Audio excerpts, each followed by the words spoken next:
Okay, so isang magandang araw mga pre. So meron tayong pinagawang likop mga pare ko para sa ating pag wood turning or torno.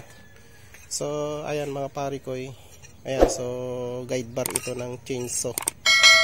Ayan, so hasain muna natin and then lalagyan natin ng tubo.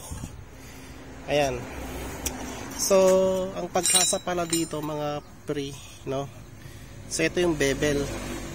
Yung bevel niya kailangan matulis yan mga pre. And then dito sa may likod niya kailangan flat na flat dito niya. Ayan, dito naman sa isa yung likop.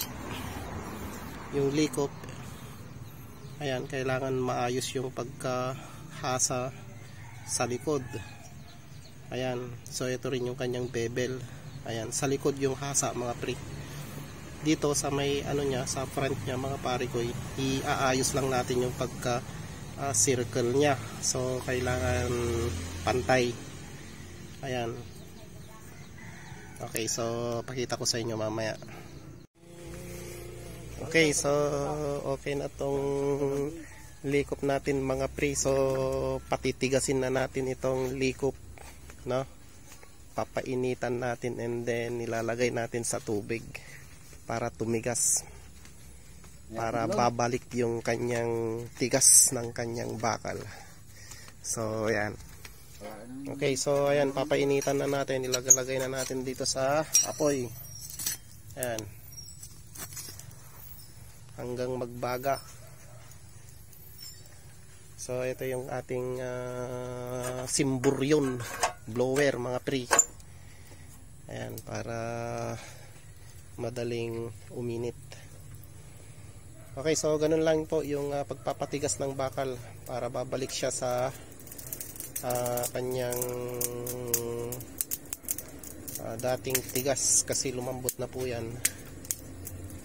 So yan po yung guide bar ng ating chainsaw. Ayun. Ayun, no?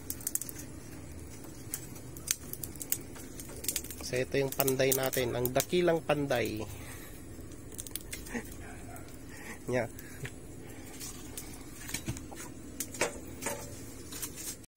Okay, so ganyan lang.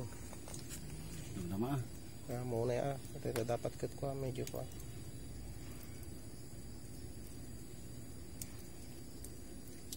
Barinan. Yusok mo latan. Salatan. Okay, so ganun lang po yung pagsusubo mga pre.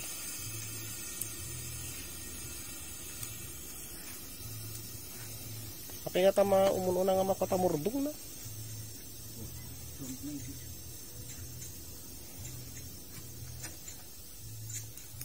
Okay. Mayaman. Ganun lang yung pagpapatigas ng bakal mga pare ko, para ano, yung dulo niya lang yung papatigasin natin, kasi pag pinatigas mo lahat yan, pagka nagbabakbak na tayo may posibilidad na mababali. So ayan, konti lang yung tubig niya, mga yung lulubog doon ay 1 inch lang.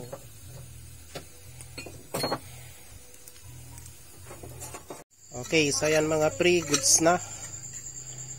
So ganun lang yung gagawin kapag gumawa tayo ng likop. So please like, share and subscribe. Peace.